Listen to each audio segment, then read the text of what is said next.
Nem toda herança é feita de ouro ou de glória.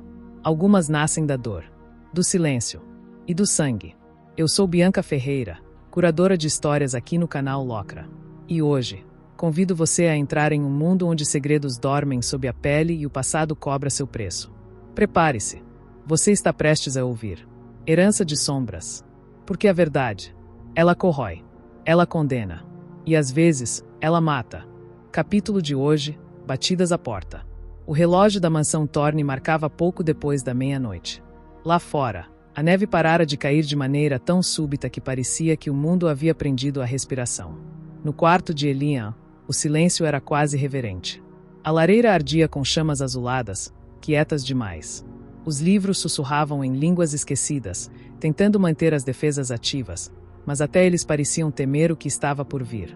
Sobre a escrivaninha, as 2 balas de mana cristalinos, dados por Caelum, estremeceram.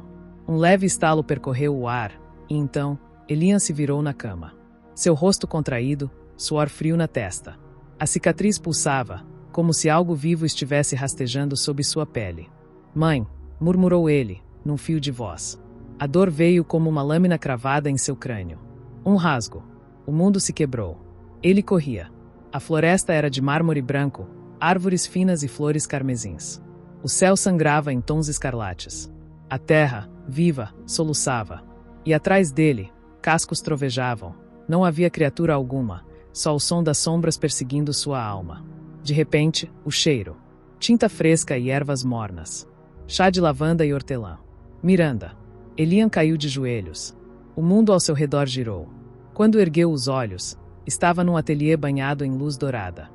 A arte de sua mãe cobria as paredes, cenas que ele conhecia de cor, a infância, os dias em que ela cantava para espantar o medo, o riso em meio à tempestade. Ela estava ali, de costas, pintando uma árvore colossal que se perdia entre as nuvens. Sua mão firme, serena, criava beleza onde antes havia dor. Mamãe? A voz de Elian quebrou como vidro. Ele deu um passo. Outro.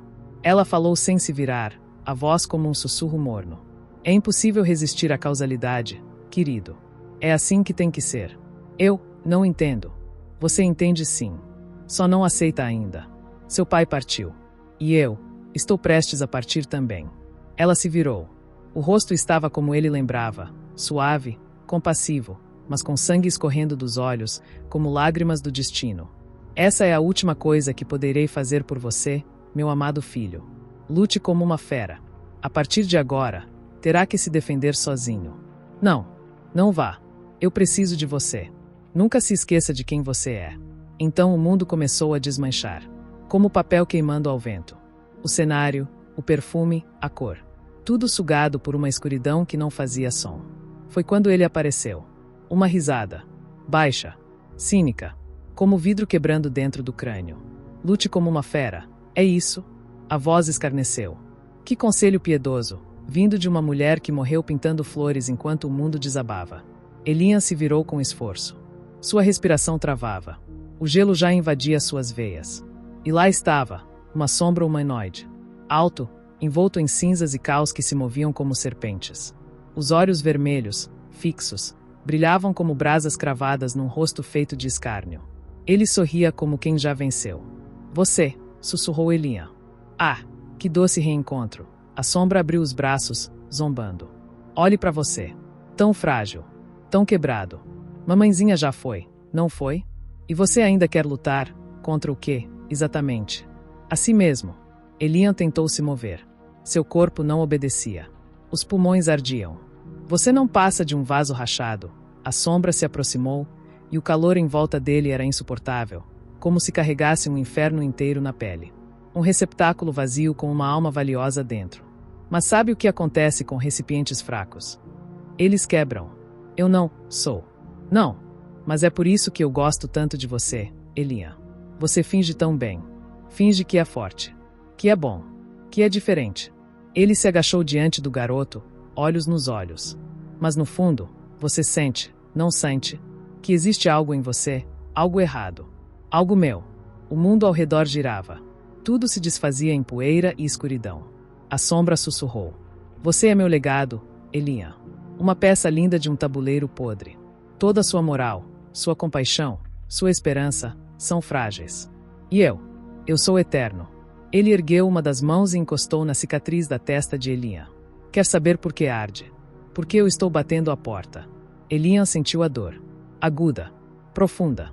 Como se sua alma estivesse sendo arrastada por garras afiadas. Me recusar não me torna fraco, murmurou ele. Não, garoto. Te torna interessante. A sombra riu. Riu como quem saboreia a queda lenta de uma estrela. Depois, desapareceu numa nuvem de fumaça que cheirava a sangue e promessas. Elian acordou com um sobressalto. A respiração ofegante. O corpo encharcado de suor. A cicatriz em sua testa queimava como uma brasa recém-cravada na pele. Lá fora, a neve voltava a cair, lentamente, hesitante, como se o próprio mundo estivesse tentando se lembrar de como respirar. O garoto levou a mão ao peito, os dedos trêmulos sentindo o coração martelar contra as costelas, tentando escapar. O que foi isso? Sussurrou. Mas lá no fundo, numa parte silenciosa e profunda de sua alma, ele já sabia. Aquilo não fora apenas um sonho. Era memória. E presságio.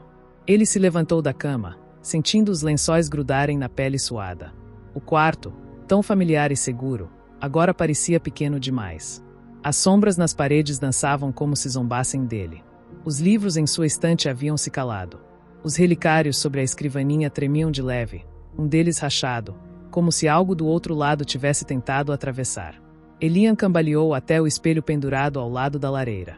Encostou as mãos na moldura. E por um segundo, não era seu rosto que olhava de volta. Seus próprios olhos, sempre tão claros, estavam mais escuros. Como se uma névoa tivesse se instalado dentro deles. E por um instante, o reflexo sorriu primeiro. Ele recuou, ofegante, a mão indo instintivamente à cicatriz. Ela pulsava, viva, como se a criatura ainda estivesse ali, sussurrando dentro de sua cabeça. Quer saber por que arde? Porque eu estou batendo a porta. Elian fechou os olhos com força, tentando bloquear a lembrança. Mas ela não se apagava. A voz de sua mãe. A tinta. A árvore colossal. E então, a gargalhada. Aquele riso maldito. Aquilo havia sido real. As trevas estavam se aproximando. Eu não vou ser seu. Rosnou ele, sozinho, para o vazio do quarto. Mas o vazio não respondeu. Apenas o vento do lado de fora soprou contra os vidros. E, por um instante, a neve caiu ao contrário. Manhã de Yuli. A alvorada de Yuli nasceu lenta, como quem se espreguiça entre os véus de névoa que repousavam sobre as montanhas do Vale de Babylon. A neve, branca como sussurros de silêncio, cobria telhados, árvores e trilhas mágicas com uma delicadeza quase sagrada. A mansão Thorne, com suas janelas altas e estrutura de pedra encantada, parecia respirar com a magia do dia, viva, antiga e desperta. Por dentro, os salões murmuravam com calor e encantamento. Tapetes mágicos deslizaram sojinhos para se alinhar, enquanto pequenas fadas luz flutuavam em espirais sobre as mesas, deixando rastros de ouro que estalavam suavemente no ar. As paredes sussurravam antigas canções invernais, e o aroma de especiarias doces e pinho encantado pairava como um feitiço de conforto. Elian desceu os degraus da escada principal com a calma de quem ainda carregava um pouco dos sonhos da noite. Trazia um cachecol azul noite em volta do pescoço e as bochechas levemente coradas pelo frio. Seus olhos brilhavam com um contentamento sereno, como se o próprio espírito de Yuli dançasse em sua alma. Foi recebido pela visão de Jonas emergindo da cozinha como um vendaval festivo, usando um suéter natalino que piscava em dezenas de cores mágicas, o gorro torto quase cobrindo os olhos e 2 fatias de pão mágico escapando dos bolsos do casaco. Bom dia, espírito do Natal do Caos, saudou Elian, contendo o riso. Cara, tem um biscoito tentando me matar desde as 7 da manhã, respondeu Jonas, ofegante. Ele pulou do prato e gritou comigo. Eu juro. E ele fez uma pausa dramática, apontando com o polegar para os fundos da casa. Sua tia Morgana domesticou um javali do tamanho de uma carroça no jardim. Ele tá usando um cachecol roxo, Elian. Cachecol. Roxo.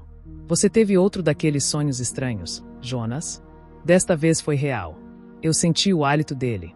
Cheirava a cravo e destruição. O riso de Elian ecoou pelos corredores, como se despertasse a própria mansão. E, à medida que os dois entravam na sala de jantar, foram abraçados pela visão surreal e aconchegante da ceia encantada. A mesa se estendia por todo o salão, coberta de iguarias absurdas, tortas de maçã que se regeneravam a cada fatia retirada, chocolate quente que cantava canções arcanas com vozes infantis, pães de mel em forma de criaturas míticas que tentavam escapar dos pratos e um pernil dourado que girava no ar, se cortando com elegância a cada nova porção servida. Sullivan estava jogado numa poltrona de veludo roxo, o jornal caído sobre o rosto, roncando em sincronia com um prato de queijos que flutuava em torno de sua cabeça como luas preguiçosas em órbita.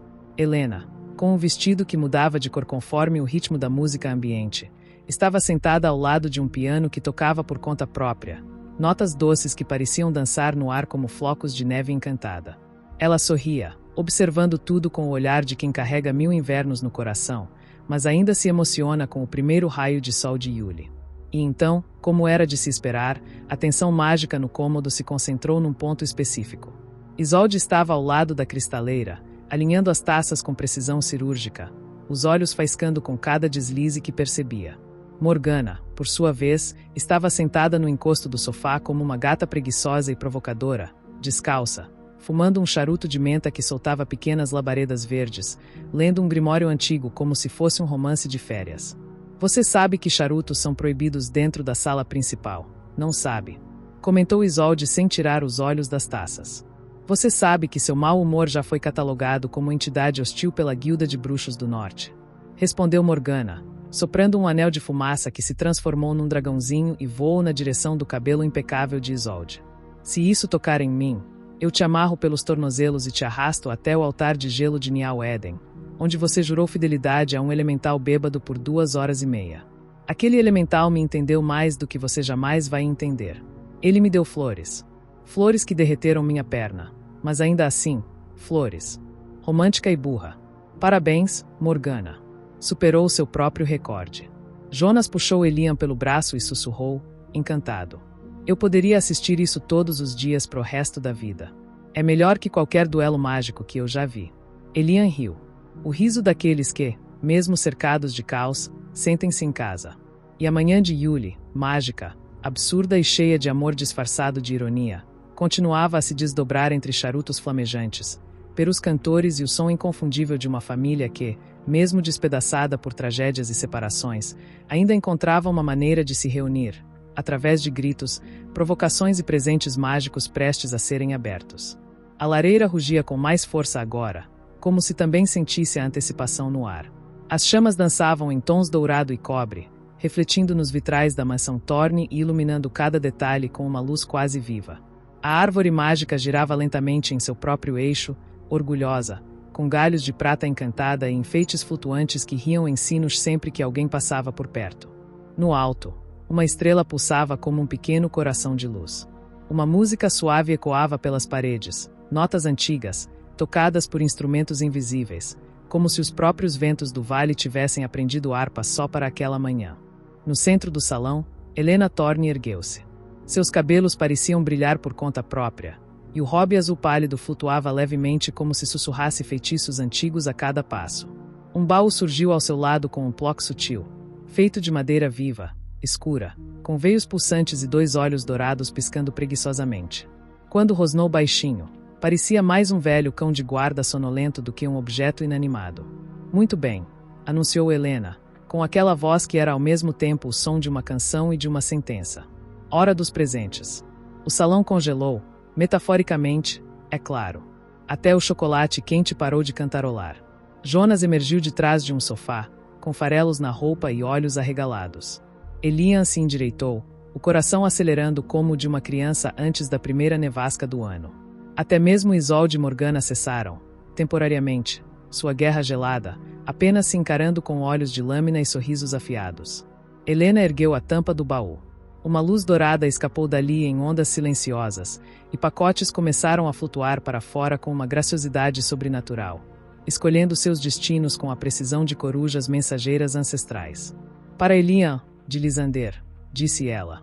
Um pequeno globo de neve pousou suavemente no colo do garoto. Dentro, não havia apenas flocos, mas memórias vivas. Quando Elian girou o globo, viu a si mesmo, rindo ao lado de Calista no chalé do clube, os dois dividindo um bolo de chocolate. O momento vibrava em tons cálidos e reais. Um bilhete surgiu flutuando. para treinar sua coragem antes que ela seja necessária. Gire em emergências. Ellie. Lisander e seus globos proféticos, murmurou Morgana, soprando fumaça em espirais. Da última vez, o meu previu que eu ia cair de um penhasco. No dia seguinte, eu caí. Com um grifo. E um padre. E um barril de vinho. Completou Isolde. Pena que só o barril se salvou. Helena manteve-se impassível. De Nimue. O próximo pacote flutuou até Elian. Era um manto de escamas finas, iridescentes, que mudavam de cor conforme o toque. Escamas de cobra voadora. Comentou Morgana com um sorriso enviesado. Luxo. Venenoso. Dramático. O bilhete dizia: para quando quiser ser discreto, ou chamar atenção demais. Ambos servem. N. Ai, que chique. Disse Jonas. Eu quero um também. Você vai ganhar um suéter da sua mãe com uma letra gigante no peito. E vai usar com orgulho. Retrucou Morgana, sem tirar os olhos do grimório. Mais presentes chegaram. De Cedric, um grimório com capa de ferro líquido, que murmurava sozinho. Aviso, este livro sussurra durante a noite. Ignore os insultos. Eles não são pessoais. De Kaelum, as balas de mana, ainda vibrando com energia contida. De Kaelina, um colar com um pequeno frasco. Dentro, uma névoa cinzenta se agitava lentamente. O bilhete dizia apenas: últimos suspiros. Não perca os seus. De Teomar, um mapa mágico que se atualizava em tempo real. Uma advertência estava gravada em tinta viva. Não coma as rotas. Algumas mordem. De Alaric, um punhal encantado que cortava tanto feitiços quanto manteiga. A inscrição: funcional. Letal. Saboroso. Por fim, Morgana ergueu um frasco avermelhado, entregando-o em pessoa a Elian. Isso é meu sangue. Borbulha sozinho. Se estiver em perigo, jogue no chão. Ou beba. Vai ser divertido de qualquer jeito. Isso é um presente ou uma ameaça? Perguntou Elian, examinando o conteúdo com um misto de horror e fascínio. Os melhores presentes são os dois. Disse Morgana, soltando uma baforada de fumaça perfumada. O salão estourou em risos abafados. Então, um pacote flutuou até Jonas. Para mim. Ele arregalou os olhos, lendo o bilhete. Tá. Família Thorne inteira. Ao abrir, deparou-se com um cinto grosso, de couro negro encantado, com dezenas de compartimentos mágicos. Era um artefato de espaço dimensional, raro, precioso e extremamente cobiçado. Ao abrir um dos bolsos, uma ovelhinha viva caiu no chão. Opa! Fecha! Disse ele, empurrando o animal de volta para o bolso. Um cinto de bolsos dimensionais. Explicou Isolde. Para alguém que nunca sabe onde deixou a varinha, o senso de direção ou o cérebro. Isso foi um elogio? Perguntou Jonas. Foi Isolde. Melhor do que um tapa. Disse Morgana, fingindo estender um charuto. Toma, garoto. Você merece por aturar essa general de biblioteca. Isolde arrancou o charuto da mão dela num movimento ágil e espetacular. Você não vai entregar nicotina demoníaca para uma criança. Ah, por favor, ele é um lobisomem. Acho que pode lidar com um charuto com aroma de mirtilo. Jonas deu 2 passos para trás. Eu vou só agradecer com um abraço, tá? Isso, querido. Não fume perto de livros. Disse Isolde, dando uma olhada venenosa para Morgana. Já disse que foi um acidente da última vez. E foi só um incêndiozinho na Biblioteca Sagrada de Círis. Você incendiou a Biblioteca Sagrada de Círis. Relaxa, Isolde. Eu reconstruí. Com livros melhores. A lareira rugiu de leve, como se risse com eles.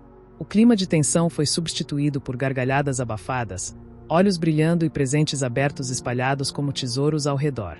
Helena se recostou em sua poltrona, observando os netos, os filhos, a confusão mágica e caótica que era sua linhagem.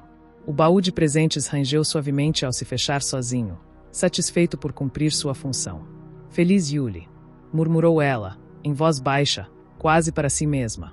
Que dure para sempre, mesmo quando tudo lá fora desmoronar. E em volta dela, a mansão Thorne respirava com vida, laços, segredos e amor. O salão principal da mansão Thorne finalmente havia se acalmado, ou melhor, reduzido seu caos a um nível suportável. Os presentes estavam desembrulhados, papéis encantados dançavam sozinhos rumo à lareira, e Sullivan roncava suavemente com uma almofada encantada flutuando atrás da cabeça para impedir que ele babasse nos próprios botões dourados. Elian e Jonas se sentaram próximos à árvore prateada, um pouco afastados do resto. Entre eles, uma bandeja de doces mágicos, alguns flutuando, outros tentando cantar hinos de Yule desafinados, servia de testemunha silenciosa para a conversa. Então, gostou do Natal aqui? Perguntou Elian, meio hesitante, mastigando um pedaço de biscoito que estalava como fogo de artifício ao toque da língua. Jonas olhou ao redor, os olhos brilhando na penumbra do salão. Um pequeno pedaço de fita vermelha ainda estava preso em seu cabelo, relíquia de um dos pacotes mais explosivos que Morgana havia dado. Cara, foi incrível. Respondeu, com um sorriso largo. Caótico, barulhento, mágico, perigoso, engraçado, tipo minha família, mas com mais chances de combustão espontânea. Elian riu, e Jonas suspirou, o riso dando lugar a um olhar mais brando, nostálgico. Mas eu sinto falta deles. Dos meus irmãos, sabe? Do barulho da cozinha, da mamãe gritando porque o papai encantou o peru de Natal de novo. Até do Roniel tentando invocar alguma criatura de gelo só para resfriar a sobremesa mais rápido. Elian assentiu. Eu nunca tive uma confusão dessas. Meus natais eram mais normais, sabe? Peru, risadas e depois um filme de Natal. Ele parou, e o silêncio entre eles foi confortável. Então, obrigado. Por estar aqui. Por ficar. Jonas sorriu de lado, com os olhos marejando só um pouco. Fingiu que era por causa do doce apimentado que acabará de morder. Eu que agradeço, Elian. Você é meu irmão, sabe? Tipo, não de sangue, mas de verdade. Elian abriu um sorriso sincero. Era raro. Um calor diferente brotou no peito, aquele tipo de calor que não vinha de lareiras ou feitiços. Você também é meu irmão, Jonas. Um silêncio suave caiu entre eles de novo, cheio de pertencimento. Começou Jonas, sem jeito. Posso te contar uma coisa. Mas, tipo, não rir. Nem contar pra ninguém. Nem pra sua tia que lê mentes por hobby. Elian ergueu uma sobrancelha, curioso. Prometo. Vai. Fala. Jonas respirou fundo, os dedos apertando um brigadeiro como se fosse um amuleto de coragem. Eu acho que tô gostando da Safira. O silêncio que se seguiu foi tão absoluto que até os docinhos flutuantes pararam no ar, como se esperassem a reação de Elian. Este, por sua vez, apenas piscou lentamente, a cabeça se inclinando um pouco para o lado. Você, da Safira. Tipo, a Safira. A nossa Safira. Tá vendo, foi estranho. Jonas se levantou de súbito, esbaforido. Esquece, foi o açúcar, tô delirando. E, olha só, um caos acontecendo bem ali, vou. Apontou para onde a guerra entre Isolde e Morgana estava se reaquecendo com novos xingamentos criativamente mágicos. Antes que Elian pudesse responder, Jonas correu. Direto na linha de fogo. Isolde, sua obsessão por organização é doentia. Rugia Morgana, girando o charuto como se fosse uma varinha de duelo. E você é uma criança com complexo de grandeza e cheiro de cinzas. Devolveu Isolde, com o cabo da vassoura mágica em riste. Jonas escorregou no tapete encantado, que tentou segurá-lo com uma franja mágica, e caiu bem no meio das duas. Paz! Amor! Carinho! Gritou, mas tarde demais. Um soco vindo da esquerda, Isolde, e outro da direita, Morgana, atingiram-no com precisão cirúrgica. Jonas voou como um saco de runas explosivas. Meu Deus! Exclamaram as duas ao mesmo tempo, os olhares chocados. Você matou ele, disse Isolde.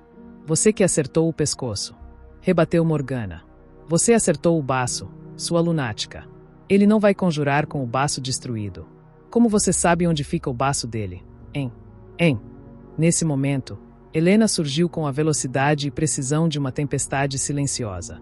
Um estalo de dedos, e o corpo de Jonas flutuava, envolto por um campo dourado. Chega, disse ela, a voz firme. Vocês duas, silêncio. Antes que os deuses desçam aqui para saber que barulho é esse. As duas calaram-se, mas continuaram se encarando como gatas prestes a atacar outra vez. Uma hora você vai errar a mira, murmurou Isolde. E você vai agradecer, sibilou Morgana. Enquanto Helena levava Jonas até o sofá mais próximo, conjurando uma poção restauradora, Elian se levantou e caminhou até a varanda envidraçada. A neve caía fina lá fora, refletindo o brilho da mansão como se o mundo fosse feito de vidro e estrelas. Ele respirou fundo. A noite estava tranquila, pela primeira vez. O cheiro de peru assado, canela e caos pairava no ar. A casa da família Olovai parecia ter sido atingida por uma tempestade de vozes, risadas e crianças correndo em todas as direções. Calista estava à mesa, cercada por primos que discutiam sobre videogames, tias que gritavam de um cômodo ao outro e um tio tentando consertar o micro-ondas com um garfo, de novo. Ela sorria, não porque achasse tudo maravilhoso, mas porque, de algum modo estranho e barulhento, aquilo era lar. Calista, passa o purê, gritou uma das tias, mesmo estando sentada ao lado dela. Ela estendeu a travessa automaticamente, desviando da mão cheia de molho do primo mais novo que fazia um aviãozinho com a colher. Em frente a ela, sua avó observava em silêncio, olhos atentos, como se visse mais do que os outros enxergavam. Um leve aceno de cabeça. Um reconhecimento silencioso. Um lembrete. Você não está tão sozinha quanto pensa. O jantar terminou com os tios discutindo sobre futebol, as crianças tentando montar um robô com peças de brinquedos aleatórios e a televisão berrando um especial de Natal de 30 anos atrás. Calista escapou. Na varanda dos fundos, envolta pelo frio suave e pela luz fraca de um poste distante, ela respirou fundo. As estrelas brilhavam tímidas acima da cidade. O som da família ecoava abafado atrás da porta de vidro, como se pertencesse a outro mundo. Ela tirou um pequeno pedaço de papel dobrado do bolso, já rabiscado. Murmurou uma frase em um élfico antigo, a voz baixa como um segredo. As palavras cintilaram no papel, que se incendiou em chamas azuladas e desapareceu no ar sem deixar cinzas. A mensagem, agora entregue por meios arcanos, voava para longe. Para ele. Para Elian. Calista ficou ali mais um instante, com os braços cruzados e um meio sorriso nos lábios. O vento gelado tocava seu rosto, mas por dentro, algo estava aquecido. Elian receberia a mensagem. Ela sabia. Sabia que ele sorriria. E que, de alguma forma, mesmo separados por mundos, eles não estavam tão distantes assim. Feliz Yuli, Elian sussurrou. Lá dentro, um vaso caiu. Alguém gritou. A risada da avó ecoou em seguida. Calista respirou fundo e voltou para o caos. A neve caía como poeira de estrelas sobre os telhados encantados da mansão Thorne. Lá dentro, o caos vibrava, risos, brigas, o som abafado de almofadas sendo arremessadas, a alegria barulhenta de uma casa cheia de magia e vida. Mas na varanda, reinava o silêncio. Elian permanecia ali, envolto pela noite gélida, os cotovelos apoiados sobre a balaustrada de pedra encantada. O céu se estendia diante dele como um oceano profundo e respirante. Pela primeira vez em muito tempo, ele sentia que fazia parte daquele mundo. Ainda confuso, ainda sobrecarregado, mas pertencente. Foi quando uma estrela cadente cruzou o firmamento, que ele sentiu o leve tremor mágico no bolso do manto. Um fragmento de cristal preso a um delicado fio de prata começou a brilhar com uma luz suave. O selo era familiar e inesperado. Calista. Com dedos ligeiramente trêmulos, Elian ativou o feitiço de leitura. Letras de luz azul começaram a dançar no ar diante dele, formando palavras com um calor íntimo. Oi, Elian. Espero que esteja tudo bem por aí. Aposto que o Jonas já quebrou algum vaso caro da mansão e que a Isolde está ameaçando matar ele. Recebi uma mensagem da Safira. Ela disse que está bem. Está comendo muito chocolate da mãe dela e prometeu trazer alguns para nós quando as férias acabarem. Elian sorriu. Um daqueles sorrisos que nascem apertados no peito. Calista tinha esse dom raro, mesmo distante, fazia tudo parecer perto, acolhedor, real. Eu passei o Natal com minha família. Não é nada muito mágico, mas te garanto que é pior do que os 25 lobisomens bêbados da família do Jonas. Em seguida, uma imagem se materializou no ar, uma foto mágica. Calista, com os cabelos soltos, o olhar levemente exausto e um sorriso genuíno, sentada no sofá de uma casa simples, mas envolta por uma atmosfera aconchegante. Ao seu lado, uma mulher de traços bondosos, provavelmente sua mãe, e um garotinho dormindo com a cabeça em seu colo, abraçado a um boneco de lobo. O encanto da imagem tremeluzia, como se tivesse sido capturado às pressas, no calor de um momento espontâneo. Mas havia tanta verdade ali, tanta humanidade, que os olhos de Elian marejaram. Senti sua falta hoje. Senti falta de conversar com você, mesmo que fosse só sobre feitiços inúteis ou sobre como a sopa da cantina parece gosma de troll. Feliz Yuli, Elian. Quando as férias acabarem, vamos comer chocolate no clube. As últimas palavras permaneceram por mais tempo no ar, antes de se dissiparem devagar, como se soubessem que eram importantes demais para sumir de imediato. Elian ergueu os olhos para o céu. A saudade já não era só da mãe. Já não era apenas do que havia perdido. Era, Também do que estava nascendo, do que podia construir, daquilo que, no fundo, desejava com todas as forças. De Calista. Com cuidado, ele envolveu o cristal com as mãos e o apertou contra o peito, sentindo o calor persistente da mensagem ainda pulsando em seu interior. Cale, sussurrou, e pela primeira vez em dias, sorriu com leveza. Um sorriso bobo, mas verdadeiro. Foi quando um estrondo sacudiu as janelas às suas costas, seguido por um grito familiar. Você enfiar o teu sangue na sopa não torna ela picante, Morgana. E outro, com voz arrastada, carregada de fumaça. Admite logo que você ama meu tempero, Isolde. Você é obcecada por mim. Eu prefiro beijar um tronco possuído. Já beijou coisa pior, me disseram. Elian soltou uma risada abafada e virou-se para a varanda, como se absorvesse aquela cacofonia caótica e calorosa. E ali, entre um céu estrelado, uma mensagem que aquecia o coração e o barulho da família mais disfuncional e poderosa que já conhecera, ele encontrou paz. Obrigada por me acompanhar até aqui. Sua presença torna essa jornada ainda mais mágica. Se esta história tocou você de alguma forma, não esqueça, curta, compartilhe com quem ama narrativas intensas e emocionantes, e inscreva-se no canal para não perder nenhum capítulo. Ative o sininho, o mundo oculto nem sempre avisa quando está prestes a se revelar. Eu sou Bianca Ferreira, e estarei te esperando no próximo capítulo de Herança de Sombras aqui no canal Locra. Até lá, cuide-se bem. E lembre-se, algumas sombras não querem apenas assustar, elas querem ser vistas. Cada encontro tem um propósito. E o nosso ainda está só começando. Nos vemos em breve.